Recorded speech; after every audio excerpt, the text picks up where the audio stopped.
where our younger version of ourselves trying to like make it look very slim. We're like, no, add the volume.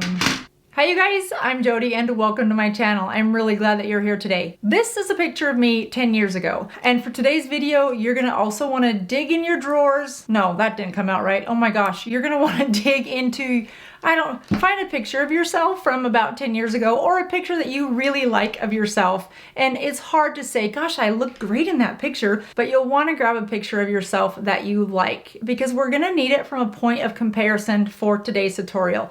We talk a lot on YouTube and in videos and in blogs and magazines about mature skin. But to me, mature skin is only half of the equation. The other half is the mature face. When you look at a picture of yourself from 10 years ago, it's clear that something else has happened besides the changing of the skin. Yes, the skin has matured, but so has the face. We've lost volume in our face. We've gained jowls in our face. We've lost thickness in our lashes and in our brows. We've gained skin under our chin. So when we're talking about applying makeup, we want to look our best. Spoiler alert, by the end of this video, you will not look like that picture of yourself from 10 years ago, but you will be able to identify by point of comparison what areas of your face have matured. And once we identify those areas, because while some of them are similar for all of us, some are very different. So I'm going to walk you through areas to look at to identify, and then once you've identified them, how to correct them with simple techniques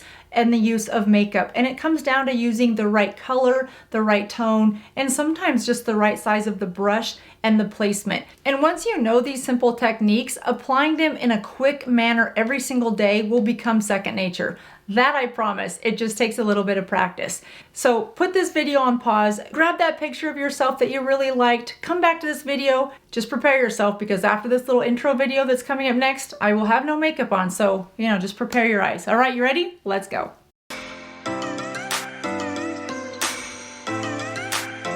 Welcome back. It is always such a stark contrast between the beginning of the video and when we actually start doing the makeup, and there are things you just can't unsee. One is me without makeup. Okay, so the first thing that we're going to talk about is the most obvious, and that is enlarged pores, a little bit of lack of firmness, aka sagging, and texture. Now, all of those things can be addressed by having a good skincare program, and I'll link my most recent skincare program right up here so you can see it if you're interested.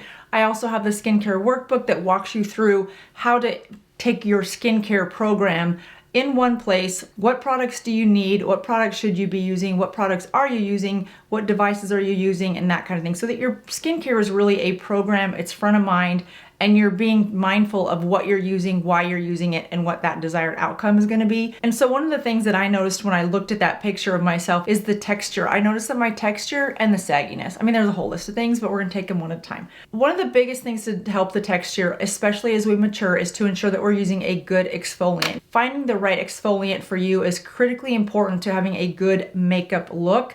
I do like to have a little bit of an exfoliant because I wash my face with coconut oil. It's very moisturizing and I need to go back in and slough off those dead skin cells.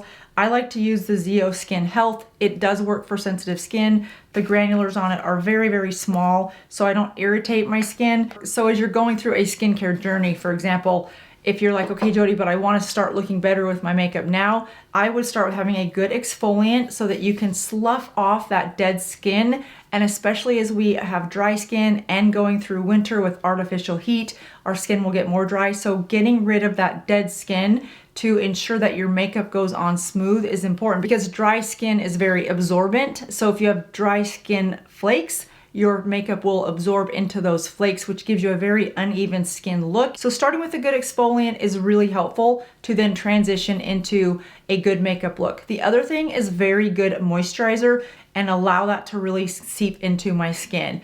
Moving on to the next concern is puffy eyes. I like to reach for these bubbly eye gels from Patchology. I used them this morning. I keep these in the refrigerator just so that they're always chilled. That extra chill just feels good on my eyes, so I'll just sit there in the morning, put those on, have coffee, write in my gratitude journal, and it's just a nice peaceful way to start my day. So now that we've taken a few extra steps to prep our more mature skin, let's move on to the makeup side where we're preparing our more matured face.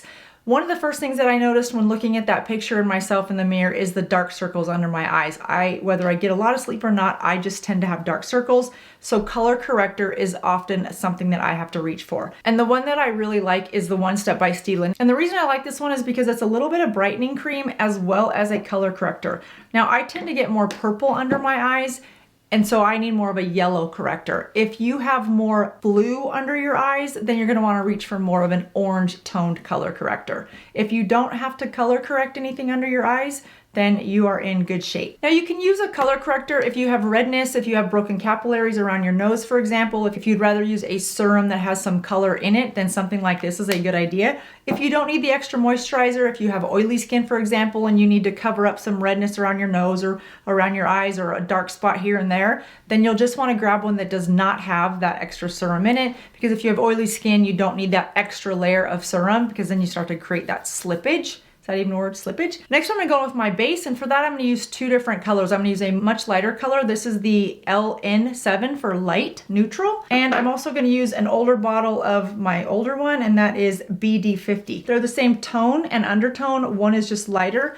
And I'm gonna use that lighter one for areas that have lost volume that I want to bring forward. Now these areas are gonna be different for everyone. For me, it's very obvious. It's right through here in the temple area.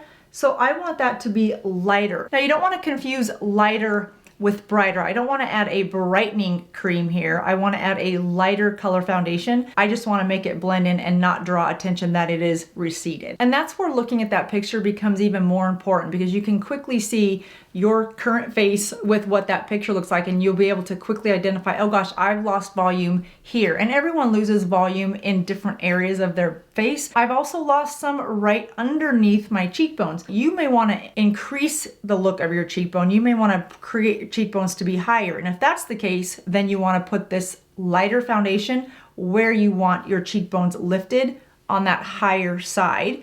And then you'll want to contour underneath to create a shadow effect. I have the opposite issue. My cheekbones are so pronounced that I need to create less dimension, less shadow. So I like to take a little bit of light foundation and go to the area that looks more sunken in.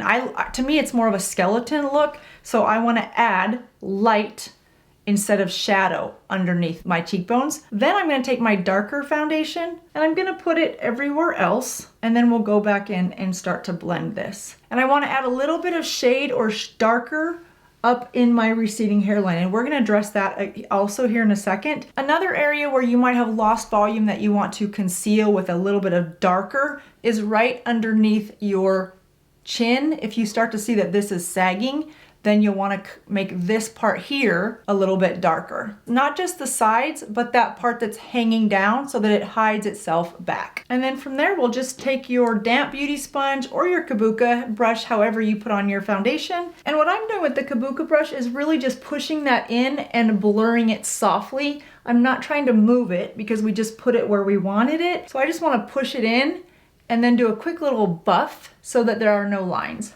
And you can see how that cheekbone starts to lose its strong definition. And this may be the opposite issue for you, so you're just gonna reverse what I just did and put dark underneath and light on top. Now you don't have to go buy a different foundation for this. Many of us have two different color foundations for summer and winter. You could certainly just still have those two. You could combine them and that can now be your darker color, and then your lighter color can still be your lighter color. Oh, it's getting hot. Sorry guys, it's just hot with the light, and then the heater is on because it's cold outside, so I was just getting a little too warm. So now that we've got our base on, the next viewpoint shows a receding hairline. Now you may or may not have this problem. If not, you can skip this step. If you do, then here's where we want to address that. A couple things to think about. If you see that you're starting to get a little bit thin in this area, which it's natural, many of us are, and if you feel like it's excessive, then you certainly want to go to a dermatologist just to make sure that everything's okay and hormones are where they're supposed to be, all that stuff. But a quick fix, and I've talked about this one before, is just to pick up, even if you don't have this specific one from Wow, you can pick up a matte eyeshadow that matches your root and just lightly cover that in a little bit. It covers up that scalp area and gives the appearance of thicker hair. Now, I don't do this very often. In fact, it's pretty rare that I do it, just because I feel like it's kind of false advertising. But if I'm going out to an event and I just feel like there's gonna be a lot of lighting, then I will definitely do that, just so that I'm not as self-conscious of it. But the other area where many of us are starting to see some hair loss is right at the hairline. Now, as we lose collagen and everything starts to fall forward, so does our forehead, and then our receding hairline goes back, so that just creates more of forehead space between your eyebrows and your hairline. And that's where a contour or a sculpting can come in pretty handy. Now, you want to be really light-handed with this so that it doesn't look like you've obviously sculpted and or contoured. And in order to do that, you can either use a cream or you can use a powder. For ease and quickness and everyday use, I'm just gonna use a powder. If you've seen my tutorials before, in fact, the one I just did last week, I prefer a cream, but it does take a little bit more time. You've gotta be a little more precise. So I'm just gonna go with a powder today so that it's more easily available for everyone. I would recommend a grayish brown type and one on the cool side. You definitely don't want a contour to be warm. Then just pick up an eyeshadow that is matte and more on the cool browny tones, a few shades darker than your foundation, because you just want it to look like a shadow. So identifying what skin tone you have and then picking up one that works for you is an easy fix. And then I just want to bring that, I'm not trying to sculpt my face, I'm not trying to create definition where there isn't, I'm just trying to create a shadow so that when my hair is forward, it doesn't look as that there's skin underneath my hair. Through here, I want that to just look thick with hair. And then blend it across just ever so lightly. And in my case, this line has moved back. And again, my face has fallen forward a little bit. So I just want to add a little bit of shadow right across this area. So I'm minimizing the length between my hairline and my eyebrows. And no fancy contouring. I'm just trying to soften that up a little bit. And then make sure that you work that back into your hairline. Now, if you've lost volume here, you don't want to add any shade or contour because that's going to make it look caved in. All right, the next thing that we want to address is volume loss. Now, volume loss is going to look different on every face. So looking at that picture, you'll be able to define where you've seen the most volume loss. Now, in my case, not only is it in the temples area, but it's very much in the cheekbone area. I have prominent cheekbones, and for the first 30 years of my life, I loved them. As I get older, they're becoming more skeletal looking to me. So if you have higher cheekbones and you're starting to see that volume loss, then this technique is going to be really helpful for you. If you don't have high cheekbones and you are still wanting to create those, then I'm going to help you do that as well. So first, let's address the higher cheekbones. I'm going to drop down in size of brush from the one that we were just using through the forehead to a smaller one because I need to be more precise. So I'm going to go back to that same contour that we were using, and I'm just going to ever so lightly go on the high point of my cheekbone, but not in that eye socket, because if we get a little bit of shadowing too high, then not only have we sunk in our temple, which is what we're trying to work against, but I've also sunk in this eye socket area, which is already happening because of the prominent cheekbone. So I really just want to go right about there, which is the high point of the cheekbone, and lightly blend that ever so lightly. I just want to make it look a little less, really avoiding the temple and the eye socket area. And then I also don't want to bring that too low because that will also create a bit of shadow and make the cheekbone more prominent. So just a little tiny bit right there. Now, if you don't have a prominent cheekbone and you're trying to create one, then I'll demonstrate that on this side. Just find where your cheekbone is and then go just underneath it and create that contour to create a shadow effect.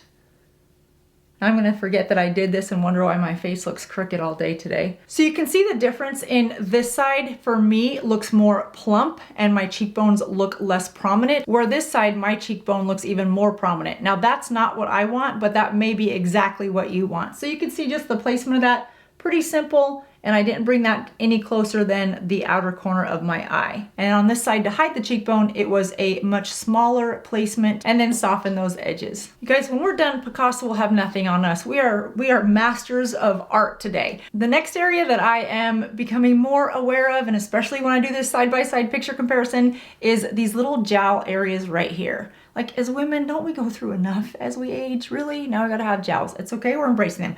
So what that jowl is again, it's the skin coming forward and right through here. So what I like to do is just take my whatever's left on my contour brush, and I like to just touch where that jowl is. You wanna be really careful here and put wherever you see that droopiness come down, that's where you want to contour just the bottom side of the droopiness. I was never an art teacher, so I'm sure there's a better way to explain that. I'm sure there's actual words I should be using, but it's makeup. So we're talking about brushes, concealer, contour, and shadowing.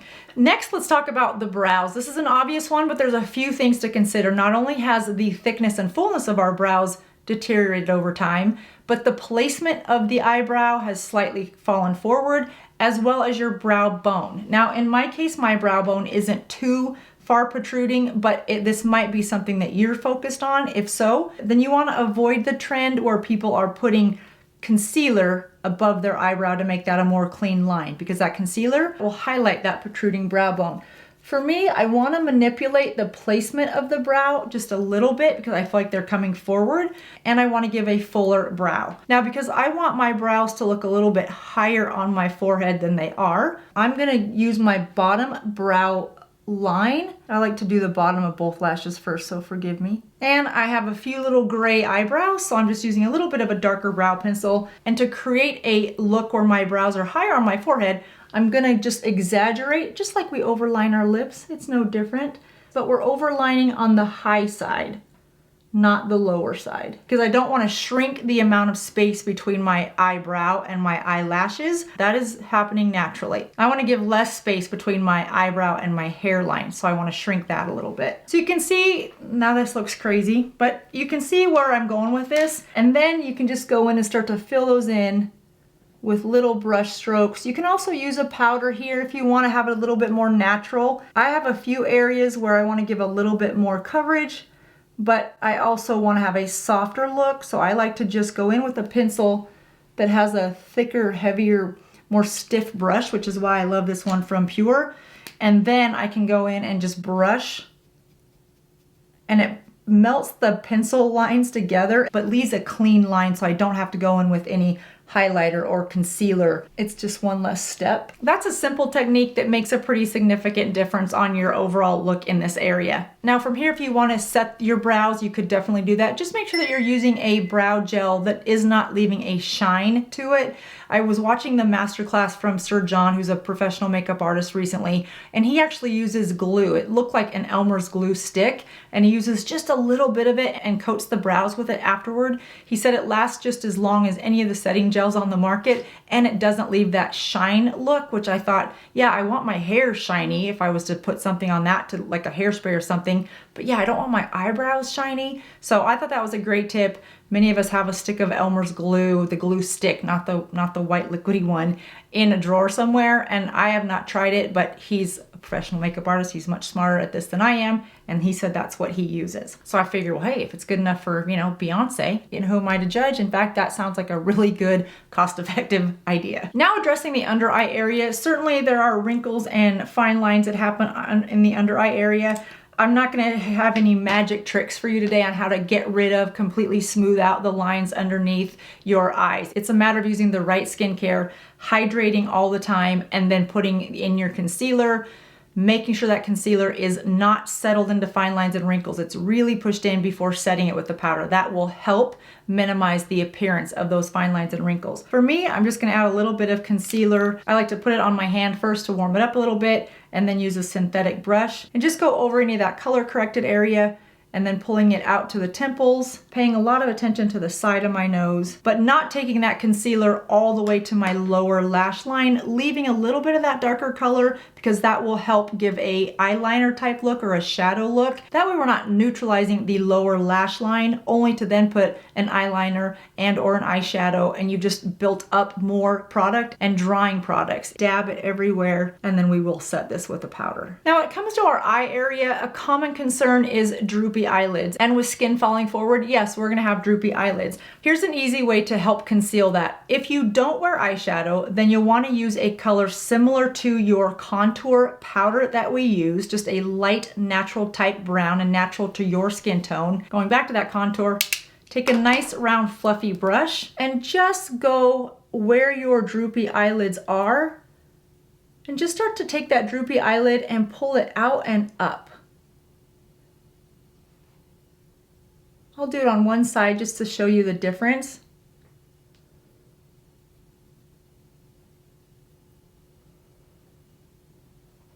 Now with that contour powder, I've just pulled my eye out and up a little bit, and then I want to show a little bit more light, if you will, or brightness to the lid. So I'm going to go on the outer side, whichever part of your eyelid is covered up because of your droopy eyelid, that's where you're going to want to put some lighter color to make that come forward more. So I'm just going to grab some on my finger and put it right on my actual eyelid. And just like that, you can see the difference of how lifted this eye looks compared to this eye. And the eye doesn't automatically go to this droopy part of the lid. So I'm just gonna real quickly do that to the other side. Now, if you have hooded eyes, same concept applies. You're just gonna put that little bit of a color right on your hooded eyelid and then pull it out and up. And typically, I don't like to wear eyeshadow higher than my crease. If you have hooded eyes, then you want to go above the crease slightly to create a crease. And if you are a person that wears eyeshadow, then that will be your template of how you want to put your color palette or your color story on your eyes. Look at your colors that you're going to use,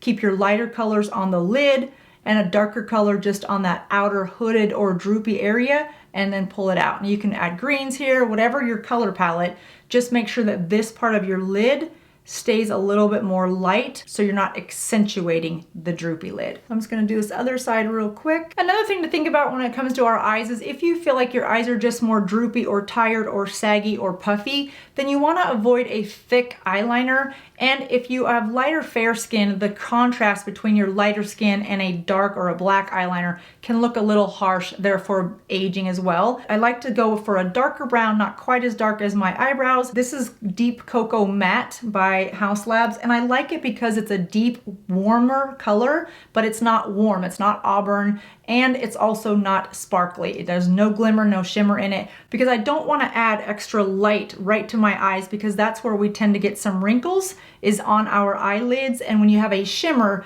no matter if it's in your eyeliner or your eyeshadow, you are attracting light, the eye is going there. So the placement of the thinner and thicker line helps create that more open look. So I want to go a little bit thicker on the outside, but keep it pretty thin as we go towards the inner corner of the eye.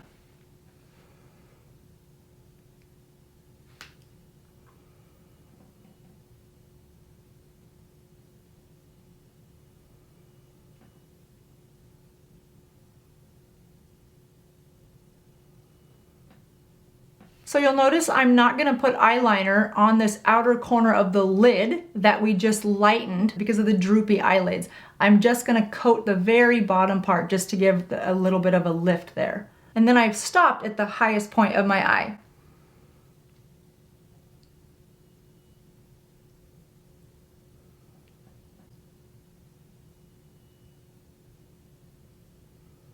Now, because we didn't take that concealer all the way to that lower lash line, I don't need to put a bunch of product creating more creasing opportunities underneath my lash line. So I like to go a shade lighter than my eyeliner. So I'm just gonna pick up this sort of neutral brown color that's a little bit lighter than that eyeliner, but a similar tone. Starting from that outer corner and holding my brush at the tip so that I have a light application, and just go right at the lash line. I'm not trying to go underneath, making my eye look larger or smaller, but I'm going right at that lash line, not below the lash line, because I don't want to create a droopy lower lid as well.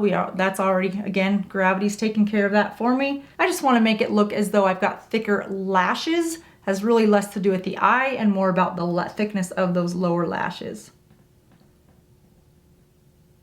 And because it's about emphasizing the lash line, I'm gonna stop where those lashes stop. And pretty simple. If you have any fallout, just go back to a nice big fluffy brush and just brush that off ever so lightly. Now, when I go back to my photo comparison, the next obvious standout for me is lashes. Those of us in this demographic have seen lashes come a long way. I mean, back when I was growing up, it just seemed like only the movie stars wore false eyelashes, and now it's so mainstream. They're beautiful, whether you have lash extensions or you like to do just the magnet ones or you like to do the full strip one. There's so many different options that we don't have to live with sparse lashes. There's options, options, options. I don't wear lash extensions because I wash my face with coconut oil, and that oil will absolutely dissolve that adhesive for the lashes. When it comes to false lashes, the strip lashes are still a nice alternative, but it's probably the last alternative I would reach for. With things like eyeliner that's magnet, it's so much easier to put on individual lashes, or you can put on lash mascara now. That's, I think Kiss makes a lash mascara where you put cluster lashes underneath your lash line and then you set it with almost a mascara type approach, which I think looks beautiful. So the good news is you don't have to live with sparse lashes if you don't want to. If none of those are options for you and you just want an everyday natural look that you can consistently apply, what I use is a lash growth serum, and I use Revitalash every night. And then I use a lash primer before I put on my mascara. And this is the one by Clinique. I'll link this in the description box below. It gives your mascara something to apply on. And then just take a little bit of highlighter if you want. And highlighter is less about a rewind in time. Highlighter is a little bit more about accentuating the areas of your face that would come forward if you had a light on them. And if you're not sure what that is, then just turn towards your light in your bathroom or where there's a bright light and just see what hits the light. What would normally hit the light is just that little area of your cheekbone. Now again, I'm not trying to emphasize my cheekbones. So if you have prominent cheekbones like I do, placement of highlighter is critically important so that we're not undoing all of that work that we just did to camouflage, if you will, our cheekbones. So putting highlight on my cheekbone, but more in the front, because that will make my face appear wider and not more thin. If you are trying to emphasize cheekbones, then you're going to want to put this highlighter on the upper areas of your cheekbone, which, can you imagine, we're actually trying to make our face look fuller, where our younger version of ourselves or our daughters or granddaughters right now are trying to like make it look very slim. We're like, no, add the volume. Now, if you have oily skin, you'll want to grab a big fluffy brush and add a light powder over everything. I'm on the other end, I'm combination to dry skin. So I'm going to set it with a little bit of non-alcoholic setting spray. I like the Dialba First Spray Serum, yeah. I highlighted this one recently. I've loved this. I got it on Amazon. It has just a little bit of oil in it. Set everything. It does have an oil in it, so it just adds a little bit of extra moisture to my skin throughout the day, and we are good to go. So while we can't turn back the hands of time, we can create optical illusions, right? So why not? I hope this was helpful to you. I hope you enjoyed it. If so, let me know by hitting the like button or leaving me a comment, and I will do more of this type of a video. It was fun for me to do. I wanted to share it with you guys. Live your most beautiful life. Have a wonderful day, and I will see you guys next time. Thanks for watching. Bye-bye.